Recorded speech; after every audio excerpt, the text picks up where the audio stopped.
नमस्कार स्टूडेंट्स। आज हमारे अति महत्वपूर्ण प्रश्न हैं। विषय है इतिहास और चैप्टर हमारा होगा उपनिवेशवाद और देहात। यह अति महत्वपूर्ण शेखावाटी मिशन के प्रश्न चल रहे हैं अपने। तो उपनिवेशवाद और देहात चैप्टर होगा। वस्तुनिष्ठ प्रश्न देख लेते हैं। अब हम 5वीं रिपोर्ट ब्रिटिश संसद में कब पेश की गई, तो ये साल दी हुई हैं। तो हमारा जो आंसर होगा वो होगा 1803। कलकत्ता अलीपुर चिड़ियाघर की जो स्थापना है वो किसने की थी? फ्रांसिस बुकानिन। मुंबई प्रांत में राजस्व की कौन सी प्रणाली लागू थी? तो इनमें से स्तंभमारी, स्थायी बंदोबस्त, रैयतवाड़ी ये प्रणाली दी हुई हैं। और ये तत्कालीन समय में अंग्रेजी शासनकाल में अलग अलग प्रांतों में राजस्व प्रणाली या भूमि बंदोबस्त कहें ये लागू थी। तो हमें मुंबई से पूछी गई है, तो इसके लिए रैयतवाड़ी मुंबई में थी। तो द ऑप्शन हमारा सही हो जाएगा। ब्रिटेन में कपास आपूर्ति संघ की स्थापना किस साल में हुई? तो ये साल बताना है हमें। तो हमारा 1857, ये वही साल था जब 1857 की क्रांति चल रही थी। तो ब्रिटेन में कपास आपूर्ति संघ की स्थापना हुई थी 1857। ब्रिटेन भारत से कपास का आयात करने से पहले किस देश के कपास पर निर्भर था? तो ये अमेरिका से पहले कपास लाता था ब्रिटेन। दक्खन दंगा आयोग की रिपोर्ट ब्रिटिश संसद में कब पेश की गई? तो साल थी 1878। जब स्तंभमारी बंदोबस्त लागू किया गया उस समय वर्धमान का राजा कौन था? तो ये थे तेजबंद। योमन किसे कहा गया? तो इसके लिए हम ऑप्शन देखते हैं। जोतहार है, छोटे किसान है, तालुकदार है, राजा है। तो ये नाम किसके लिए यूज होता था? तो ये नाम छोटे किसानों के लिए योमन नाम है वो यूज होता था। छोटे किसान। बंगाल में शक्तिशाली जमींदारों को किस नाम से जाना जाता था? तो बंगाल में जो शक्तिशाली पावरफुल जमींदार होते थे उन्हें राजा के नाम से जाना जाता था। द ऑप्शन अपना सही हो जाएगा। अब हम अति लघुत्रात्मक प्रश्न कर लेते हैं। औपनिवेश काल में, अंग्रेजी शासनकाल में, औपनिवेश काल, पहले तो उपनिवेशवाद, औपनिवेशिक काल, ये किसे कहते हैं? जब भारत अंग्रेजी शासनकाल में था तो उस काल को उपनिवेश काल कहा जाता है। तो उपनिवेश काल में भारत के किस प्रांत में ग्रामीण समाज को पुनर्व्यवस्थित करने हेतु एक नई राजस्व प्रणाली स्थापित की गई? वो थी बंगाल की स्तंभमारी बंदोबस्त। ये था बंगाल का स्तंभमारी बंदोबस्त। स्तंभमारी बंदोबस्त बंगाल में कब लागू किया और उस समय बंगाल का गवर्नर जनरल कौन था? ये बात 1793 की है और गवर्नर जनरल थे उस समय लॉर्ड कॉर्नवालिस। स्तंभमारी बंदोबस्त लागू करने पीछे ब्रिटिश अधिकारियों की क्या मंशा थी? तो छोटे किसान और भूस्वामी यानी जमीन के मालिक का एक ऐसा वर्ग का उदय होगा जिसके पास कृषि में सुधार के लिए पूंजी और उद्यम होंगे एवं ये वर्ग कंपनी के प्रति वफादार होगा। इस तरह की मंशा ब्रिटिश अधिकारियों की थी। नेक्स्ट हमारा प्रश्न होगा 4 नंबर। स्तंभमारी बंदोबस्त क्या है? इसे स्थायी बंदोबस्त भी कहते हैं। जो बंगाल के जमींदारों और कंपनी के बीच कर वसूलने की एक स्थायी व्यवस्था थी। जमींदार, जमीन के मालिक, और कंपनी, ब्रिटिश कंपनी, दोनों के बीच एक टैक्स वसूलने वाला, कर वसूलने वाला एक सिस्टम था, स्थायी व्यवस्था थी जिसमें राजस्व की दर निश्चित की गई थी। इस बंदोबस्त को जमींदार गांव के भूस्वामी नहीं बल्कि राजा का राजस्व समाहर्ता यानी संग्राहक होता था। ब्रिटिश सरकार की तरफ से या कहें कि कंपनी की ओर से एक होता था अधिकारी, राजस्व समाहर्ता। सूर्यास्त विधि कानून क्या थी? सूर्यास्त विधि कानून, तो ये एक निश्चित तारीख को सूर्य अस्त होने तक भुगतान नहीं आने पर जमींदार को नीलाम किया जा सकता था। इस प्रकार की व्यवस्था थी। सूर्यास्त यानी सूर्य अस्त होने से, सूर्य के छिपने से पहले जिस जमींदार का भुगतान नहीं आता था उसको नीलाम किया जा सकता था। ऐसी व्यवस्था थी। इसका नाम था सूर्यास्त विधि कानून।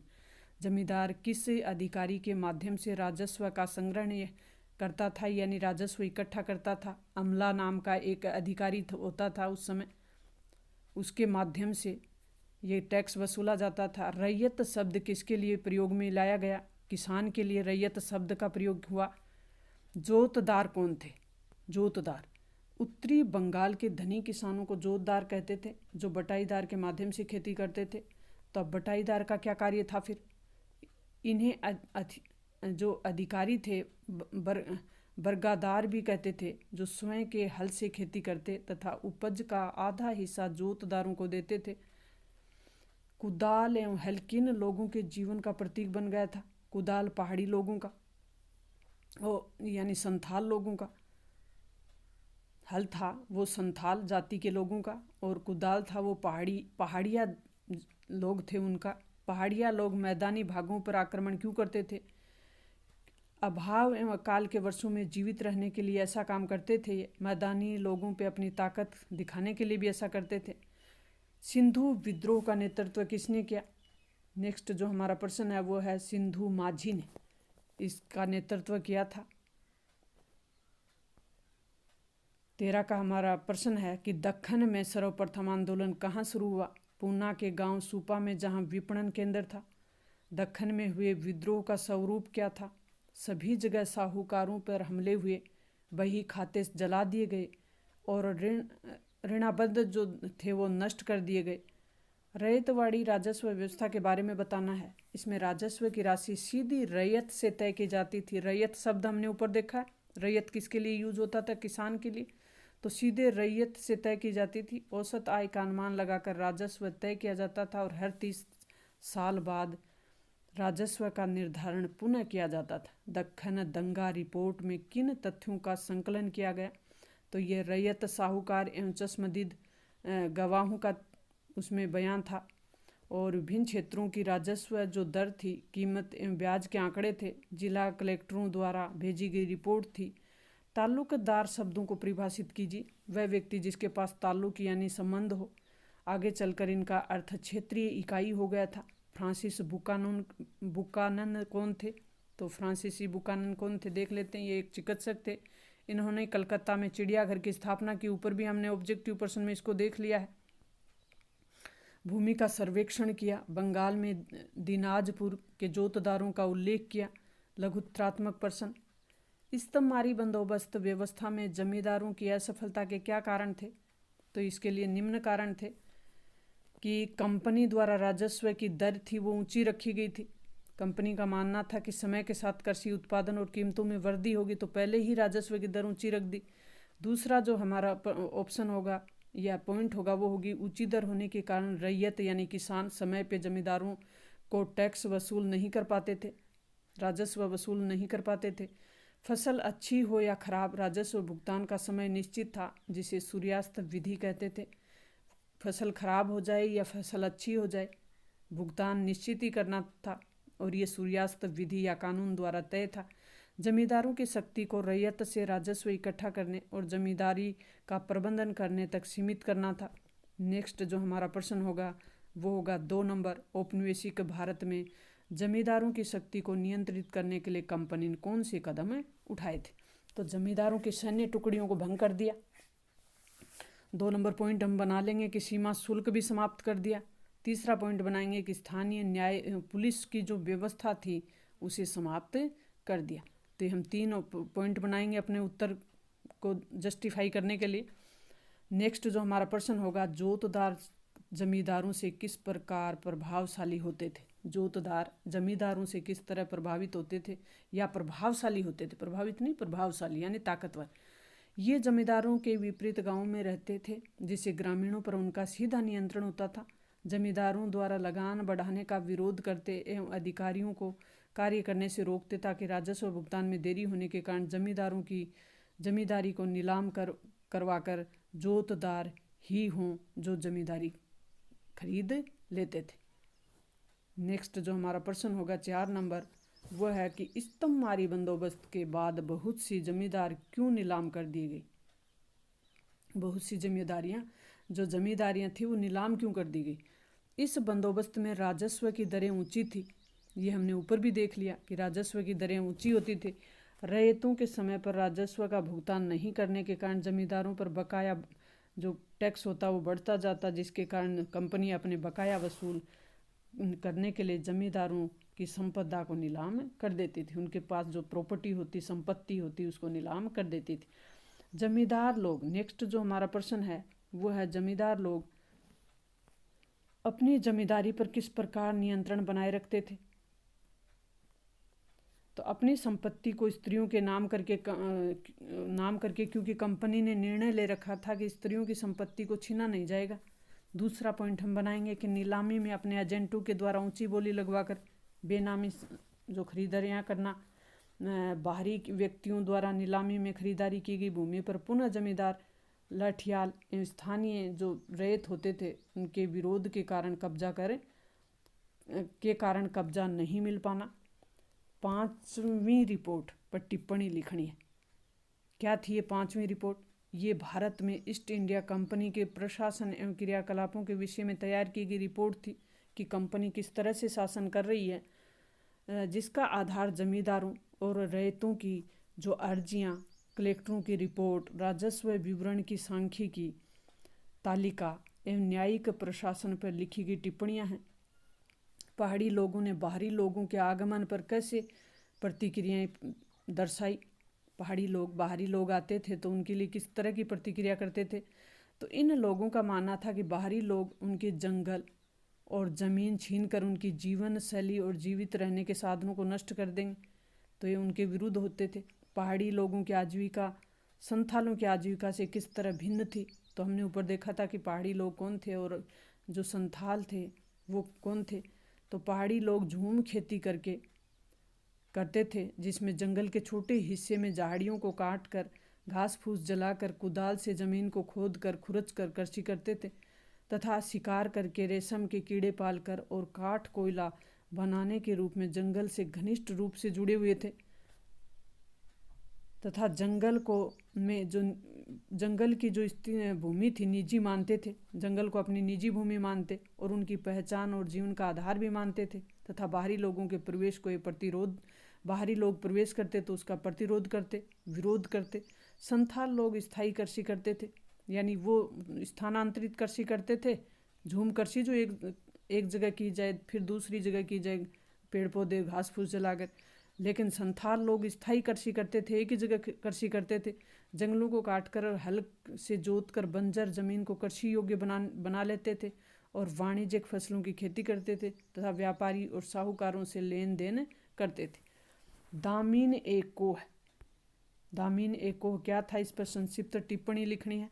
तो संथालों को स्थायी रूप से कृषि करने के लिए राजमहल की पहाड़ियाँ कौन सी थी? राजमहल की पहाड़ियाँ की तलहटी से सीमांकन कर इस भूमि को संथालों की भूमि घोषित कर दी, जिसमें तय किया गया कि प्रथम 10 वर्ष में सीमांकन भाग के 10वें भाग को जोतना था।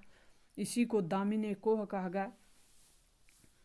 संथालों ने ब्रिटिश शासन के विरुद्ध विद्रोह क्यों किया? नेक्स्ट जो 10 का प्रश्न है हमारा कि संथालों ने ब्रिटिश सरकार। नेक्स्ट हमारा प्रश्न चल रहा है कि संथालों ने अंग्रेजी शासन या ब्रिटिश शासन का विरोध क्यों किया।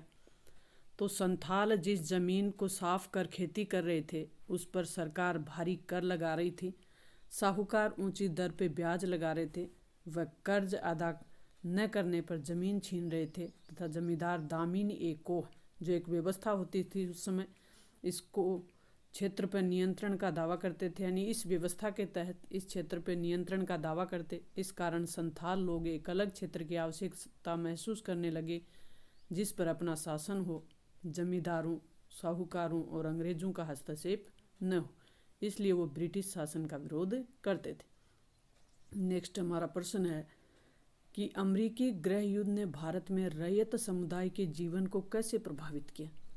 अमेरिका में तत्कालीन समय में गृह युद्ध चल रहा था, उसने भारत में रैयत समुदाय को किस तरह प्रभावित किया। तो अमेरिकी गृह युद्ध से पहले ब्रिटेन अमेरिकी कपास पर निर्भर था, गृह युद्ध से प्रभावित हुआ, जिस पर भारतीय रैयतों को कपास की खेती के लिए प्रोत्साहित किया गया और कृषि क्षेत्र का विस्तार किया, जिस कारण भारतीय रैयतों की आमदनी में वृद्धि हुई, यानी इजाफा हुआ तथा रैयत धनवान होने लग गए थे। नेक्स्ट हमारा प्रश्न है वह दक्कन के रैयत ऋणदारों के प्रति क्रुद्ध क्यों हो गए, गुस्सा क्यों हो गए। तो 3 पॉइंट इसमें देखेंगे अपन। ऋणदाता, ऋण देने वाला ऋणदाता वर्ग संवेदनहीन हो गया था, वह रैयतों की हालत पे तरस नहीं खा रहा था, और ऋणदाता देहात के प्रथागत मानकों का भी उल्लंघन कर रहे थे। तीसरा हमारा पॉइंट होगा कि सामान्य मानक ये था कि ब्याज मूलधन से अधिक नहीं लिया जा सकता था, लेकिन ऐसा नहीं हो रहा था।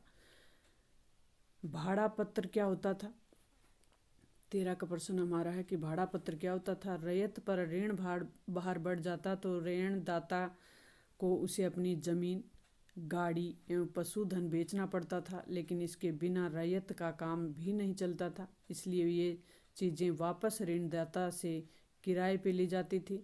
तो वास्तव में रैयत को ही इस आशय का एक किरायानामा लिखना पड़ता था, जो भाड़ा पत्र कहलाता था। अच्छी उपज के बाद भी दक्कन के रैयतों पर ऋण भार क्यों बढ़ता गया।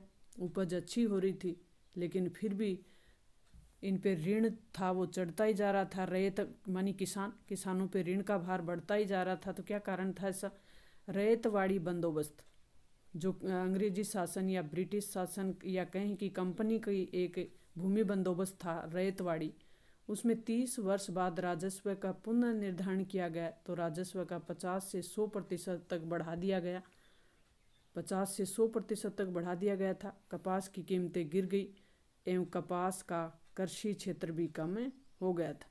ये कारण थे कि दक्कन के रैयतों पर या किसानों पर ऋण भार बढ़ता जा रहा था। रैयतों को ऋणदाता के चंगुल से बचाने के लिए अंग्रेजों ने क्या समाधान निकाला।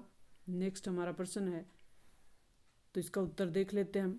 1859 में एक परिसीमन कानून पारित किया गया, जिसमें रैयत एवं ऋणदाता के बीच हस्ताक्षरित पत्र का एक प्रावधान किया गया, जो केवल 3 वर्ष के लिए ही मान्य होंगे, जिनका उद्देश्य लंबे समय तक ब्याज को संचित होने से रोकना था। 16 नंबर हमारा प्रश्न होगा कि दक्कन में साहूकार रैयतों को ठगने के क्या क्या हथकंडे अपनाते थे। तो दक्कन यानी दक्षिणी भारत का एक क्षेत्र था, दक्कन कहते थे उसे। तो रैयत से हर तीसरे साल नया बंद पत्र भरवाते थे, यानी एक समझौता टाइप का एक पत्र होता था, वो भरवाते थे, जिसमें मूलधन एवं ब्याज की राशि को जो बकाया होती थी नए बंद पत्र में शामिल कर लेते थे। ऋण पूरा चुकाने पर रसीद नहीं देते थे, और बंद पत्रों में जाली आंकड़े भरे जाते थे, यानी फर्जी आंकड़े भर दिए जाते थे। किसानों की फसल नीची कीमतों पर खरीदते थे। ये सब कारण थे, जिसके कारण ये सब उनके हथकंडे थे, जो दक्कन में साहूकार किसानों को ठगने के लिए अपनाते थे। नेक्स्ट हमारा 17 का प्रश्न होगा, किसानों का इतिहास लिखने में सरकारी स्रोतों के उपयोग के बारे में क्या समस्याएं आती थी। कि सरकारी स्रोत लिखने वाले सरकार के प्रतिनिधि होते थे, इसलिए इस पर पूर्ण विश्वास नहीं किया जा सकता था। सरकारी रिपोर्ट में किसानों के हितों को ध्यान में नहीं रखा जाता था, बल्कि वे अपने लाभ और एक व्यापारिक फसलों के आंकड़े जुटाने का ही प्रयास करते थे। नेक्स्ट हमारा प्रश्न होगा,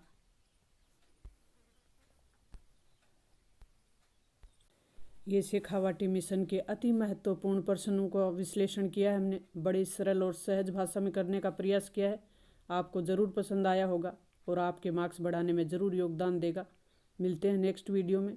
लाइक शेयर सब्सक्राइब करें।